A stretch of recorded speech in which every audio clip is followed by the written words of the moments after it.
I'll tell you, Chris Dim got me on. This is pre-show. I had seen a headline, so I was trying to guess right on this. The headline was, Seth Rogen says he can't imagine. It'd be very difficult to get through life without marijuana. Mm-hmm.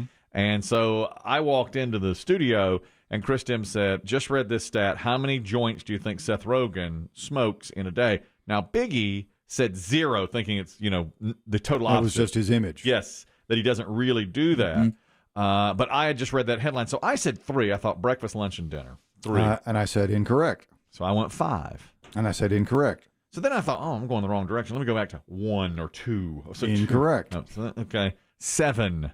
Incorrect. 9. Correct. Got it. Lord. 9. 9. Well, now he does get up at 7. Yeah. Well, So He didn't go to bed till probably 10 or 11. yeah. That's a pretty long day. that's a full day. 9 joints. He must just stay permanently high.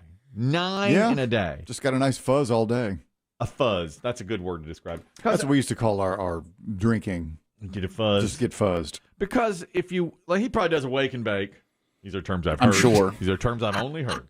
I don't know them. Oh, I'm sure he wakes and bakes. First thing. Without a doubt. So then he's in a fog, a fuzz all day. But he sometimes hosts, he'll fill in on Kelly and Ryan. He'll do these kinds of, he does some work during the day. Yeah, but maybe if you're somebody who smokes like he does, he just is fine. It's just like, okay, I'm fine. Yeah. Do you think that's my next question was, if you've been doing it that long and that much, does it take more and more to get you where you want to go? I don't know if it's more potent. Maybe not more and more, but more potent. Stronger strand. Yeah, that's what I would think. Or would you just pop an edible if you're going to be on maybe Good Morning America? And let me tell you, out in California, I bet that's the best out there. I'm sure you can get the best. I guarantee it. I guarantee you get the best in California. Or it's not like the stuff you're getting here. Ditchweed? I don't know. I know that term. I don't know. I don't know anything about it. This is ditchweed? Guys, we're on camera. We're on camera. Oh, that's right. Ixnay with the Eadway. Right. I'm not going to sit here and talk about. I've heard these terms. Your shirt barely covers your marijuana leaf tattoo. Your extra short sleeve shirt. I got it at a weird time in my life. When you were smoking weed? What was I going to say? Oh, I bet you think California? I was thinking Washington State, maybe Seattle area or Colorado. No, I think start. But I think California's. That's where I would go. I would think would be the best. Yeah, and California's had medical dispensaries for years, a long time. Years and years. So I think California without a doubt. I wore the shirt today because Drew, who runs our cameras, said he thought he saw a little vein on my arm on Friday. He just mentioned. He said, "Listen." Why does he do that to you? He goes, "I don't want to." He goes, "I think from a certain angle. I've been trying to get veins forever." He goes, "I think from just the right angle." It's the light. No. You see a little vein. It's an inappropriate workplace shirt, but totally, this is an inappropriate workplace. Nobody here now. And I'm doing my son he's gone. He's on spring break, so he's gone for a few days with a friend to the beach. So I've moved up my workout time. So I'm just. So you're not going with him this week? No, he's out. So okay. I'm just doing it by myself. Back to your old schedule. Back to noon today, just for the week. Can you adapt? I hope so. I think so. But I've gotten so used to now going at 5:30 and having him drive you. Yeah, he's my driver, so I have to figure it out and go. But I suppose so. It might take me a couple of days. Well, I guess we'll have to. This begs the question, but are you still doing the coffee with butter? Yes. Oh, yes. I'm still doing coffee with butter. But the problem is that I think really does work for a weight loss thing. But I'm so off. Yesterday I had such a great day on Saturday, just almost a perfect day, and then on Sunday.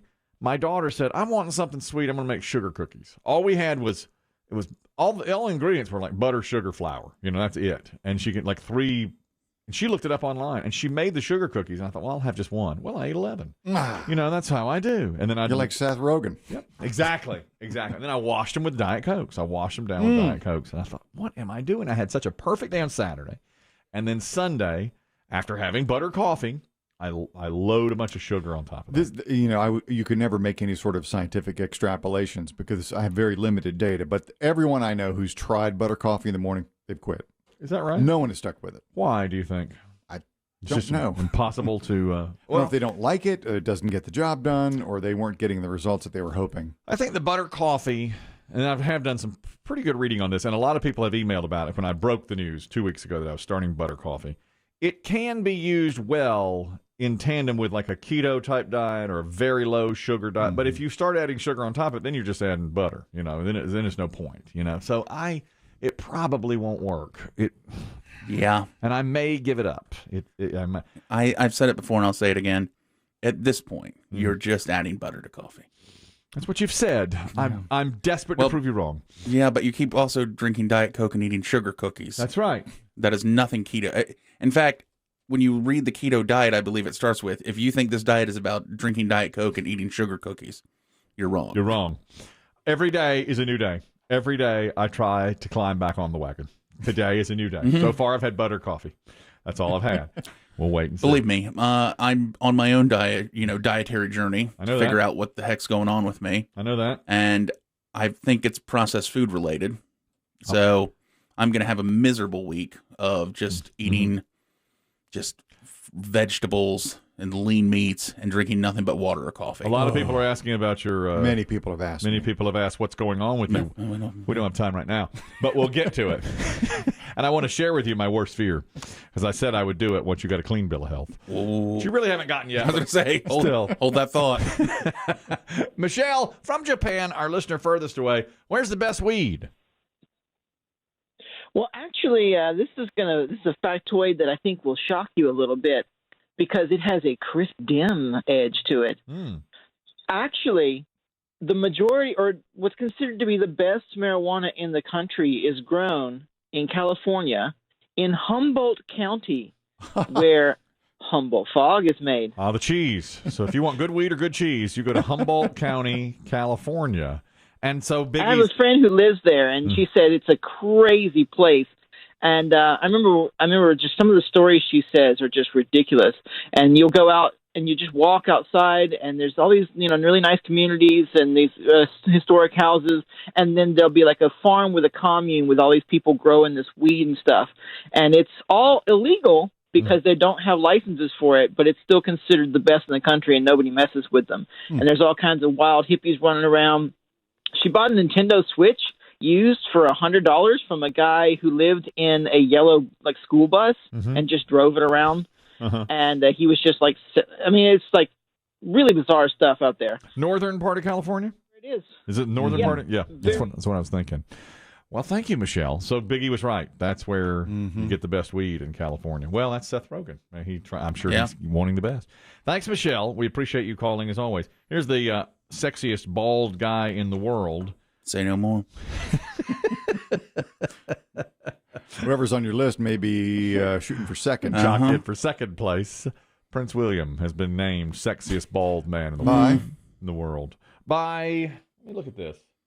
A British company that hair restoration. Okay. We know what they're doing here. Yeah, but they're hoping they'll get an anonymous call. Here's how they did it. They took every celebrity and how many people Googled the person with sexy in the Google as well. And so Prince William was number 1. Mike Tyson was number 2, and for bald guys. Jason Statham, Pitbull, and Michael Jordan round out the top 5 sexiest bald men. Okay. Some others on the list were Floyd Mayweather, John Travolta, Bruce Willis, Dwayne "The Rock" Johnson, and Vin Diesel. They're all American except for Prince William. Is Travolta confirmed?